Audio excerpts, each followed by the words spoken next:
This is the Swedish military M90 boot, a piece of equipment that has been on the feet of generations of Swedish soldiers.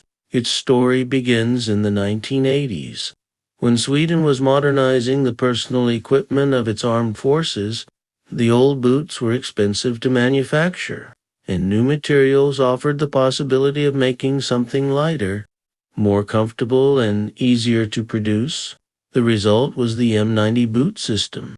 Introduced alongside Sweden's new field uniform, 90, the boots began appearing in the late 1980s and would eventually become some of the most recognizable footwear in the Swedish armed forces.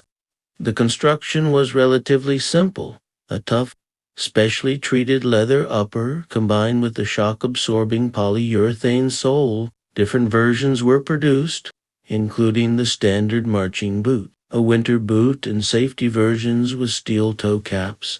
And here's an interesting detail. The winter version was designed as part of an entire system.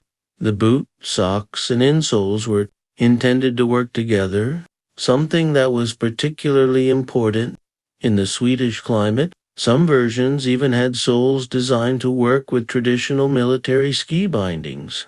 But the M90 also developed a rather unfortunate reputation. Old pairs can look almost perfect. The leather may still be beautiful, soft, and completely usable, and then the sole simply falls apart. The reason is the polyurethane. Polyurethane can deteriorate chemically as it ages.